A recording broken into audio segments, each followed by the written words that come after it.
નમસ્કાર મિત્રો, આજના વિડિયો લેક્ચરમાં આપ સર્વેનું હાર્દિક સ્વાગત છે. મિત્રો, આપણે પ્રકરણ 8 ગતિની અંદર છેલ્લે ગતિ છે એના વિશેની માહિતી આપણે સાંભળી હતી. આપણે જોયું હતું કે ગતિ છે એ કેવા પ્રકારની છે, કેટલા પ્રકારની ગતિ હોય, ગતિ કોને કહેવાય, અને ત્યારબાદ છેલ્લે ગતિનું વર્ણન કરવા માટેની શરૂઆત કઈ રીતની થાય, એટલે કે સંદર્ભ બિંદુ છે તેની ચર્ચા આપણે કરી હતી. તો હવે ત્યારબાદ ગતિઓના કેટલા પ્રકાર છે તે આપણે સમજ્યા થા, પણ આ ચેપ્ટરમાં આપણે બે જ પ્રકાર ભણવાના છે. એક સુરેખ પથ પર ગતિ અને છેલ્લે વર્તુળાકાર પથ પર ગતિ. તો શરૂઆત કરીએ મિત્રો કે સુરેખ પથ પર ગતિ છે કોને કહેવાય અથવા તે કેવી હોય. તો કહીએ કે ભાઈ સુરેખ પથ પર ગતિ. સુરેખ એ તો ખ્યાલ આવે ને, મતલબ સુરેખ એટલે સીધો પથ, સીધી રેખા પર ગતિ થાય, એને સુરેખ પથ પર ગતિ કહેવાય. તો એનું એક્ઝામ્પલ સમજવા માટે આપણે જોઈએ કે ભાઈ ગતિ છે એનું વર્ણન કઈ રીતે થઈ શકશે. તો મિત્રો, એક સુરેખ પથ લઉં છું. આ આપણું ઉદ્ગમ બિંદુ છે, શરૂઆતનું સ્થાન. પછી સીધે સીધો પથ લઈએ છીએ આપણે.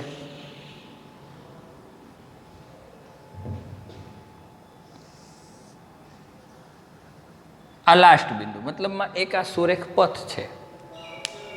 હવે આ શરૂઆતનું સ્થાન છે એટલે આપણે એને એ વડે દર્શાવીએ. અહીંથી આ પદાર્થ ગતિ કરવાની શરૂઆત કરે એટલે આને ઉગમ બિંદુ કહેવાય. આપણે ઉગમ બિંદુ એટલે અહીંથી કાંઈ જે શરૂઆત થાય એ 0 થાય. માનો કે આ અક્ષ પર અંતર દેખાડે, અંતર જ કપાઈશ. અને કયા એકમમાં છે તો કે અંતર છે એ કિલોમીટરમાં છે.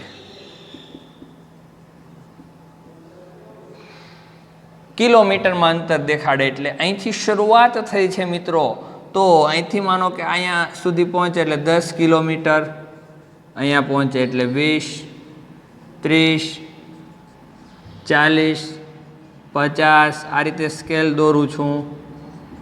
70, 80, 90, 100, 110, 120, 130, 140 અને 150. તો આ એક સુરેખ પથ છે. એ પથ પર કોઈ પદાર્થ ગતિ કરે મિત્રો, તો એનું વર્ણન કઈ રીતે થાય, એની રજૂઆત કઈ રીતે થાય, એની સાથે કેટલી બાબતો સંકળાયેલી હોય એનો આપણે અભ્યાસ કરવાનો છે અત્યારે. તો જોઈએ કે એક પદાર્થ છે એ અહીંથી ગતિ કરવાની શરૂઆત કરે છે આ બિંદુએથી. ગતિ કરતો કરતો અહીંયા પહોંચે છે. ક્યાં? અહીંયા નામ આપી દઈએ અને બી બિંદુ. શું કહી દઈએ? બી. ઉદાહરણ તરીકે આપણે રસ્તો લઈએ કે ભાઈ મહુવાથી આપણે ભાવનગર જઈએ છીએ. ક્યાં જઈએ છીએ? એક સુરેખ પથ છે એમ માની લ્યો. તો આપણે અહીંથી જઈએ છીએ તો 50 કિલોમીટર, મતલબમાં અહીંયા તળાજા આવ્યું. શું મળ્યું આપણને? તળાજા. આ મહુવા આપણો સંદર્ભ બિંદુ તળાજા માટે ઉદ્ગમ સ્થાન. જો આ નામકરણ તો હું સમજવા માટે લઉં છું, તમને વધારે અનુકૂળ થાય એટલા માટે. અને બીજું આ બિંદુઓ છે. હવે અહીંથી ગતિ કરીને અહીંયા જાય છે, અહીંયા સી બિંદુએ પહોંચે એટલે આપણે માનો કે અહીંયા કહીએ ભાવનગર પહોંચી ગયા તે ભાઈ. હજી ત્યાંથી આગળ જાય છે અને અહીંયા સી અને ડી બિંદુએ પહોંચે છે. માનો કે XYZ અહીંયા કોઈ પણ પ્લેસ છે. માનો કે આપણે એક સ્થળે પહોંચી ગયા, કોઈ પણ સ્થળ છે આગળનું. આપણે હવે ઇનફ થઈ ગયું એટલું, બરોબર. તો આપણે સમજવાનું એ છે કે આ પદાર્થ છે, એક પદાર્થ, માનો કે આ પદાર્થ છે, હું અહીંયા ડ્રો કરું છું. આ માર્ગે ગતિ કરે સીધે સીધી, તો ગતિ કરતું કરતું અહીંયા પહોંચે બી બિંદુએ, ત્યાંથી ગતિ કરીને આગળ વધે તો અહીંયા સી બિંદુએ, ત્યાંથી ગતિ કરીને આગળ વધે તો અહીંયા ડી બિંદુએ પહોંચે. તો આ પથ પર ગતિ કરે મિત્રો ત્યારે એની સાથે બે ત્રણ બાબતો સંકળાયેલી જોવા મળે. એક તો તેની ગતિ પોતે. ગતિ કેવી છે તો કે ભાઈ સુરેખ પથ પર ગતિ સુરેખ પથ પર છે. બીજું મિત્રો એની સાથે જ્યારે તમે ઓબ્ઝર્વેશન કરશો તો એ પદાર્થ અંતર કાપે છે. અહીંથી અહીંયા ગયો, અહીંથી અહીંયા ગયો, અહીંથી અહીંયા ગયો. તો તમે અંતર છે એને માપી શકશો, કેલ્ક્યુલેટ કરી શકશો. ત્યારબાદ સ્થાનાંતર છે, સ્થાનાંતર મળશે તમને. ખ્યાલ આવે? તો મિત્રો આ પદો છે એ આની સાથે સંકળાયેલા છે અને ખૂબ અગત્યના પદો. જો યાદ રાખજો, આપણે સ્ટેપ બાય સ્ટેપ જઈએ છીએ. આજે બેઝિક વસ્તુ શીખીએ છીએ, આગળ પછી સ્થાનાંતર અને અંતર એવા શબ્દો આવ્યા જ કરશે. તો ત્યારે આપણને ખબર નહીં હોય અંતર શું છે એમ, તો એ મુદ્દો આપણે સમજી શકશું નહીં. એટલે મિત્રો ખાસ બાબત છે એ કે જે કાંઈ શબ્દો આવે છે, ગતિ શબ્દ આવ્યો તો ગતિ કોને કહેવાય તો આપણે ભણી ગયા હતા કે જો કોઈ પદાર્થ પોતાનું સમયની સાથે સ્થાન બદલતો હોય તો તે પદાર્થ ગતિ કરે છે એવું કહી શકાય. અન્યથા તે ગતિ કરે છે એવું કહેવાય નહીં. એના ઘણા બધા ઉદાહરણો જોયા. ગતિ સાપેક્ષ ખ્યાલ છે. ત્યારબાદ અંતર. અંતર એટલે આપણા ગતિપથની લંબાઈ થાય ટોટલ. અંતર એટલે ગતિપથ, પથ એટલે રસ્તો. અહીંથી એ બિંદુથી બી બિંદુ સુધીનું અંતર કેટલું સાહેબ? તો આપણે જે માર્ગે ગતિ કર્યા એટલે પથ પર ગતિ કર્યા એ પથની લંબાઈ કહી દો તમે, એટલે એને શું કહેવાય? અંતર. આપણા ગતિપથની લંબાઈ છે અને આપણે અંતર તરીકે ઓળખીએ છીએ. તો મિત્રો અંતર છે એટલે ગતિપથની લંબાઈ થઈ ગઈ.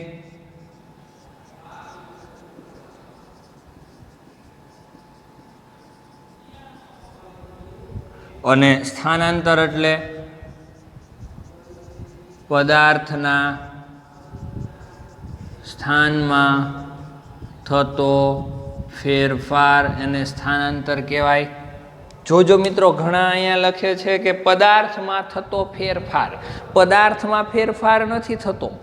આ પદાર્થ ગતિ કરીને અહીંયા પહોંચે, અહીંયા પહોંચે કે અહીંયા પહોંચે કે આગળ કેટલા પણ રસ્તા પર આગળ કેટલું પણ અંતર કાપે, પણ પદાર્થ નથી બદલતો. આપણે એવું જોયું કે આપણે ટ્રાવેલર્સમાં બેસીને સુરત જઈએ છીએ તો તારાપુર ચોકડી વટે એટલે ટ્રાવેલર્સ એ ખટારો થઈ જાય નહીં ને? હા, એટલે યાદ શબ્દમાં યાદ રાખજો કે પદાર્થ છે એનું સ્થાન બદલાય છે. પદાર્થમાં થતો ફેરફાર નહીં, પદાર્થના સ્થાનમાં થતો ફેરફાર. એટલે અત્યારે એનું સ્થાન અહીંયા છે તો અમુક સમય પછી અહીંયા હોય, કે પછી અહીંયા હોય, કે પછી અહીંયા હોય, કે XYZ કોઈ પણ જગ્યાએ હોય. તો સ્થાનમાં થતા ફેરફારને શું કહેવાય મિત્રો? સ્થાનાંતર કહેવાય. ખ્યાલ આવ્યો આ વસ્તુનો? તો જોઈએ આપણે કે પદાર્થનું સ્થાનમાં થતો ફેરફાર કઈ રીતે મેળવી શકીએ. આપણે પદાર્થના સ્થાનમાં થતો ફેરફાર મેળવવો હોય તો કઈ રીતે મળે? તો જુઓ અહીંયા ઉદાહરણ તરીકે આ પદાર્થ અહીંયા છે એ બિંદુએ, ગતિ કરતો કરતો બી બિંદુએ જાય. ત્યારે તમારે સ્થાનાંતર મેળવવું હોય તો તમને એમ પૂછે કે પદાર્થ એ બિંદુથી ક્યાં પહોંચ્યો? બી બિંદુએ. તો તેણે કેટલું સ્થાનાંતર કર્યું હશે? અંતર તો સીધી ખબર પડી ગઈ. અહીંયાથી શરૂઆત ગતિપથની લંબાઈ એટલે 10, 20, 30, 40, 50 કિલોમીટર. અંતર કેટલું થયું? 50 કિલોમીટર. જો લખીએ અહીંયા તમને થોડીક સગવડતા ખાતર અહીંયા લખીએ કે ભાઈ એ થી બી બિંદુ સુધી પહોંચતા પદાર્થ દ્વારા કપાયેલ અંતર. તો અંતર એટલે કેટલું થાય? એ બી જેટલું. એ બી બરાબર કેટલું થાય? તો 10, 20, 30, 40, 50 કિલોમીટર ટૂંકમાં લખું. ખ્યાલ આવ્યું? હવે સ્થાનાંતર હું આ જ રીતે લખું કે એ થી બી બિંદુ સુધી પહોંચતા પદાર્થ દ્વારા થયેલું સ્થાનાંતર, તો અહીંયા ટૂંકમાં લખું છું આ પથ માટે સ્થાનાંતર કેટલું, તો કે એ થી બી સુધી કેટલું થાય.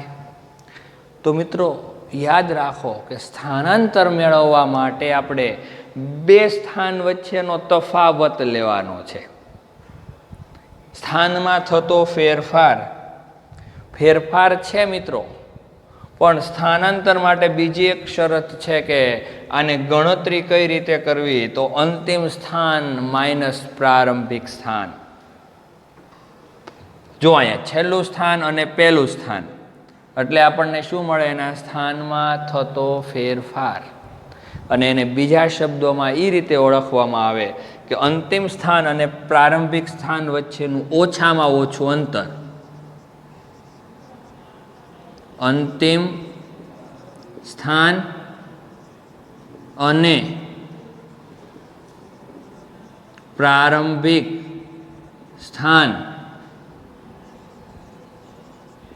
વચ્ચેનું ઓછામાં ઓછું અંતર. અંતિમ સ્થાન અને પ્રારંભિક સ્થાન વચ્ચેનું મિત્રો ઓછામાં ઓછું અંતર. ઓછામાં ઓછું અંતરનો મતલબ શું થયો, જો શબ્દ સમજો, ઓછામાં ઓછું અંતર અંતિમ સ્થાન અને પ્રારંભિક સ્થાન વચ્ચેનું મિત્રો. તો જો સમજાવું તમને, એનું એક્ઝામ્પલ લઈ લે. ઉદાહરણ તરીકે તમે એક પથ પર અહીંથી ગતિ કરવાની શરૂ કરો. જો સુરેખ પથ છે તો કાંઈ વાંધો જ નથી, તો બધું સરખું જ થશે. પણ તમે અહીંથી અહીંયા ગતિ કરીને જાઓ છો એટલે બી બિંદુએ પહોંચો છો, એ થી બી બિંદુએ. ત્યાંથી તમને મજા આવી કે સાહેબ મારે આ બાજુ જવું છે, આ દિશામાં જવું છે, તો અહીંયા જાઓ છો. તો અહીંયા પહોંચ્યા તમે સી બિંદુએ. તો હવે તમને એમ પૂછવામાં આવે મિત્રો કે એ બિંદુ અને સી બિંદુ એટલે કે એ થી સી બિંદુએ તમે પહોંચો ત્યારે તમારા દ્વારા થયેલું સ્થાનાંતર કેટલું મિત્રો? તો યાદ રાખો કે સ્થાનાંતર એટલે અંતિમ સ્થાન અને પ્રારંભિક સ્થાન વચ્ચેનું ઓછામાં ઓછું અંતર. ટૂંકમાં પદાર્થના સ્થાનમાં થતો ફેરફાર. એટલે અહીંયા હતું પદાર્થ પહેલાં, હવે અહીંયા છે.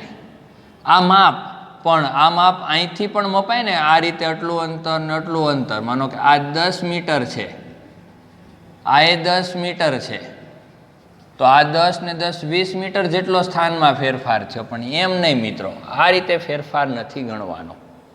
કયો ફેરફાર? તો કે અંતિમ સ્થાન અને પ્રારંભિક સ્થાન વચ્ચેનું ઓછામાં ઓછું અંતર મિત્રો. એટલે ઓછામાં ઓછું અંતર એટલે સુરેખ પથ.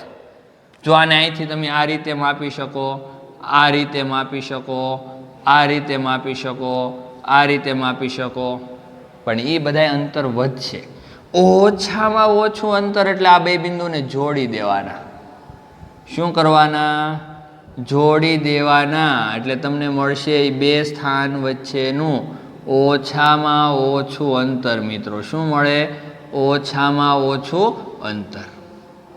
ખ્યાલ આવે?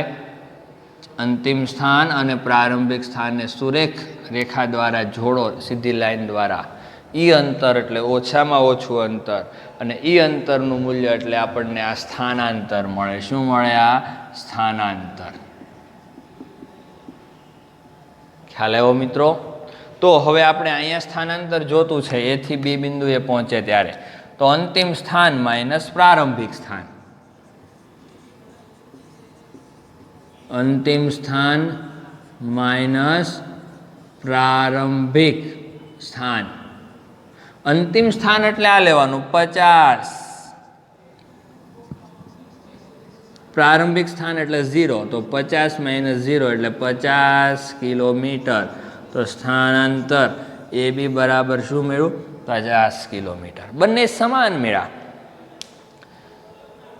અંતર અને સ્થાનાંતર. પણ અંતર અને સ્થાનાંતર સમાન ક્યારે મળે? સુરેખ પથ હોય તો. સુરેખ પથ પર તમે અંતર માપો કે સ્થાનાંતર માપો, બે કેવું થાય? સમાન. પણ હવે જોજો તમે, હવે જોજો કે પદાર્થ એ બિંદુથી ગતિ કરીને બી એ પહોંચે, પછી સી એ પહોંચે અને પછી ડી બિંદુએ પહોંચે, એટલે એ થી ડી શું આ આપણે અંતર માપીએ છીએ આ,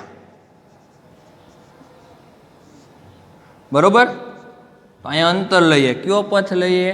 તો ટૂંકમાં લખું છું, એ થી ડી પથ પર પદાર્થ દ્વારા કપાયેલું અંતર. તો જો એ થી બી વત્તા બી થી સી વત્તા સી થી ડી, એમ જ થયું ને. પણ સુરેખ પથ છે એટલે સીધું આપણે એ ડી લઈ શકીએ. તો એ ડી બરાબર કેટલું થાય? ગણો, 10, 20, 30, 40, 50, 60 અપ ટુ 150. એટલે 150 કિલોમીટર. આ ગણતરી નથી કરવાની જરૂર ને ભાઈ, સમજી શકાય એમ છે. હવે આ જે પથ પર તમે સ્થાનાંતર માપો, શું માપો? આ અંતર હતું. હવે અહીંયા તમે સ્થાનાંતર માપો, એ થી ડી સુધીનું સ્થાનાંતર. તો મિત્રો આટલું જ આવશે, એ થી ડી બરાબર અંતિમ સ્થાન એટલે ડી અને પ્રારંભિક સ્થાન એટલે એ. 150 - 0 એટલે 150 કિલોમીટર.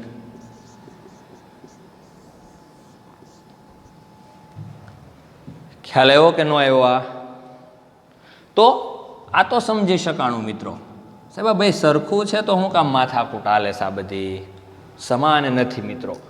જો હવે તમને એનો તફાવત કહું છું. હવે પદાર્થ છે એ થી ડી સુધી ગયો, હવે કોઈ કારણોસર એને ત્યાંથી પાછું વળવાનો વિચાર આવ્યો, એટલે એ થી પેલા ક્યાં જાય છે? ડી બિંદુએ, અને ડી થી પાછો બી બિંદુએ આવીને ઊભો રહે છે. ક્યાં? ડી થી પાછો બી બિંદુએ આવીને ઊભો રહે છે પદાર્થ. તો હવે સમજવાનું છે ખરેખર કે આમાં શું તફાવત છે એ મિત્રો. તો જો અંતર કેટલું કપાણું કોણ કહેશે મને? પદાર્થ એ બિંદુથી સીધો ડી બિંદુએ, ડી બિંદુએથી રિવેશ આવે છે અને પાછો બી બિંદુએ આવીને ઊભો રહે છે. તો કપાયેલું અંતર મિત્રો એટલે પેલા એ થી ડી, હું અહીંયા લખું છું, આખું વિગતવાર નથી લખતો. પેલા એ થી અંતર બરાબર એ ડી વત્તા એ ડી પથ વત્તા ડીબી થયું ને. કેટલું અંતર કપાણું? તો કે પેલા ત્યાંથી અહીંયા સુધી, પછી અહીંથી ગયો એટલે અહીં ટોટલ ગતિપથ લેવાનો છે. એટલે એ થી ડી પેલા સુધી ચાલ્યો પદાર્થ, અને પછી ડી થી બી સુધી. એટલે એ થી ડી તો ખબર પડી ગઈ 150 કિલોમીટર. વત્તા આવડો 10, 20, 30, 40, 50, 60, 70, 80, 90, 100 કિલોમીટર. એટલે 100 કિલોમીટર એટલે 250 કિલોમીટર.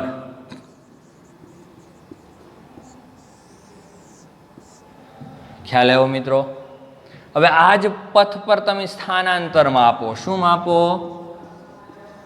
સ્થાનાંતર મિત્રો. તો સ્થાનાંતર કેટલું થશે? તો જો સ્થાનાંતરમાં સ્થાન જોવાનું છે, ગતિપથ જોવાનો નથી. સ્થાનમાં થતો ફેરફાર, એ ગમે એ માર્ગે ગતિ કરી હોય, ગમે એ માર્ગે ગયો હોય, ગમે તેટલી ઝડપથી ગયો હોય, પણ સ્થાનાંતર મિત્રો એટલે એના સ્થાનમાં થતો ફેરફાર. એટલે સ્થાન અત્યારે અહીંયા છે, છેલ્લે તો અહીંયા ઊભો ને પહેલા અહીંયા હતો, તો હવે બંને વચ્ચેનો તફાવત એટલે સેમ કિસ્સો આવશે કે 50 અંતિમ સ્થાન માઇનસ પ્રારંભિક સ્થાન એટલે 50 - 0 એટલે 50. જો લખતો નથી અહીંયા, 50 - 0 બરાબર 50 કિલોમીટર. સમજાણું મિત્રો? સ્થાનાંતરમાં શું તફાવત છે? સ્થાનાંતર એટલે સ્થાનમાં થતો ફેરફાર, અંતર એટલે ટોટલ ગતિપથની લંબાઈ. ક્લિયર? ઓકે. હવે નેક્સ્ટ, પદાર્થ એ બિંદુથી ક્યાં જાય? ડી બિંદુએ.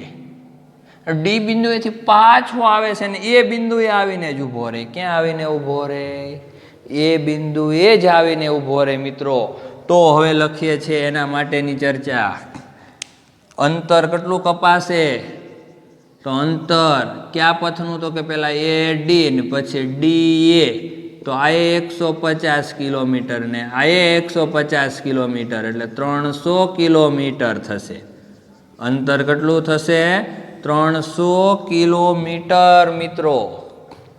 પણ તમે સ્થાનાંતર માપશો તો કે પદાર્થ પેલા અહીંયા હતો શરૂઆતમાં અને છેલ્લે ક્યાં ઊભો? અહીંયા. તો એના સ્થાનમાં ફેરફાર જ નથી થયો, ન્યા જ છે. એટલે સ્થાનાંતર શું આવશે મિત્રો?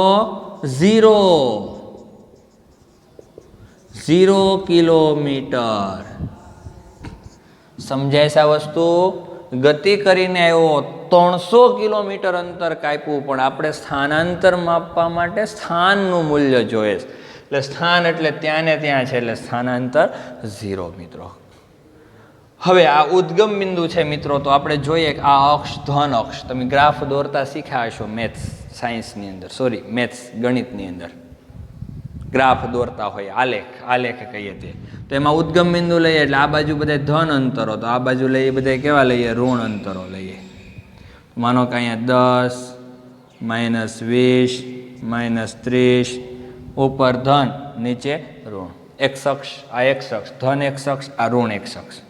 તો મિત્રો હવે આપણે જોઈએ કે આ પદાર્થ ગતિ કરતો કરતો આ એ બિંદુથી શરૂ કરે, ડી બિંદુએ જાય, ફરી પાછો એ બિંદુએ આવે ને એને મજા આવે કે મારે અહીં નથી ઊભું રહેવું, અહીંયા આવીને ઊભું રહેવું. આ ઈ નામ આપો. તો મિત્રો સ્થાનાંતર અંતર કેટલું થશે? હવે હું અહીંયા કેલ્ક્યુલેટ કરું છું. જો દેખાય તમને વ્યવસ્થિત. પેલા એ થી ડી અંતર, તો કે એ થી ડી વત્તા પછી ડી થી એ, ડી થી એ એટલે એટલું અંતર, વત્તા એ થી ઈ વત્તા એ ઈ. ખ્યાલ એવો ઉપર હેડિંગ મારતો નથી. તો એ થી ડી એટલે 150 કિલોમીટર, ડી થી એ એટલે 150 કિલોમીટર, વત્તા જો આ તો માઇનસ એટલે દિશા વિરુદ્ધ દેખાડે, બાકી અંતર તો અહીંથી અહીંયા 10 કિલોમીટર જ થાય. એટલે 10 ને 10 20, એટલે 320 કિલોમીટર અંતર કપાણું આ ગતિપથ પર. પણ સ્થાનાંતર જોતું હોય તો સ્થાનાંતર બરાબર ઈ જ માર્ગે, તો કે અંતિમ સ્થાન અહીંયા છે મિત્રો અને પ્રારંભિક સ્થાન અહીંયા છે. તો અંતિમ સ્થાન માઇનસ પ્રારંભિક સ્થાન, અંતિમ સ્થાન એટલે -20. જો સ્થાનાંતરમાં દિશા લેવાની છે અને પ્રારંભિક સ્થાન એટલે 0, -20 માંથી 0 જાય તો -20 કિલોમીટર.